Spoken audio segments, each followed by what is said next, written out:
my background is in economics and finance. So it was really, my father was a wine collector for as long as I could even remember. And through him, I'm his only child. So of course he tries to beat the interest that he has into me. Fortunately for me, fine wine is not a tough thing to fall in love with, and I fell head over heels in love with wine.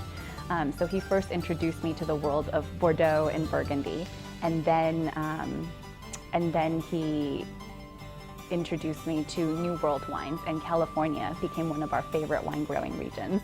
Then when we found out, discreetly of course, that Sloan Estate was for sale, and Sloan just happened to be one of our favorite producers, we were ecstatic. And it was one of the most risky, but also one of the most rewarding decisions I've made. Just to totally switch careers, switch gears, have a chance to learn something completely different. I think I will continue to stay rooted in Napa, based in Napa, and then I will just travel maybe once or twice a month.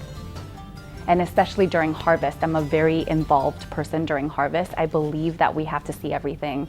You know, even if you're not the winemaker and you're not the vineyard manager and you're not Michelle Roland, who's our master blender, you still should be able to speak about and experience every step of the process. And you should be down there in the trenches with everybody, even if it's just for moral support, for your own knowledge, whatever it is. So I'm there at the end of the sorting line, sorting, and I'm there waking up at 3, 4 o'clock in the morning, watching them pick.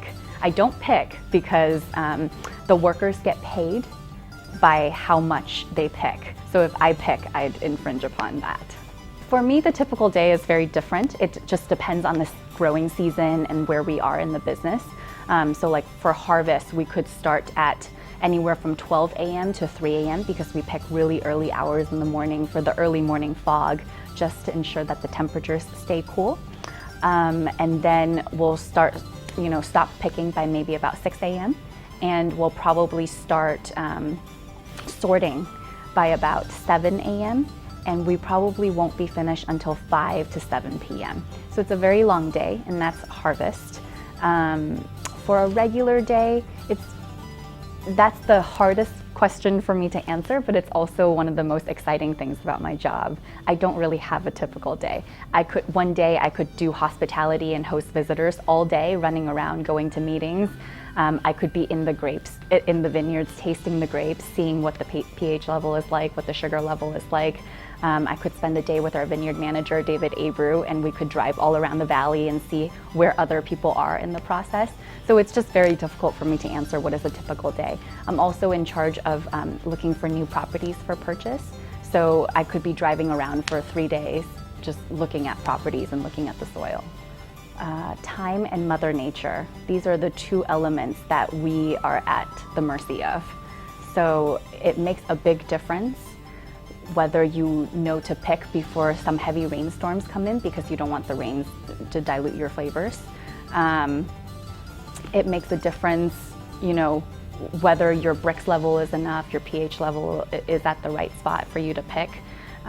It makes a difference, for example, we usually start harvest sometime. The earliest we started harvest was the beginning of September, and the latest we've ended harvest was the first week of November. And harvest usually lasts about 5 weeks. And it just every year, the harvest start date and the harvest end date can be so different depending on the weather, Mother Nature, and timing. Well, for me, you never know what happens in life, and you only live once. So living in the moment, drinking in life, drinking in love, drinking in your family, it's all very important. So I guess my philosophy on time is to just live in the moment.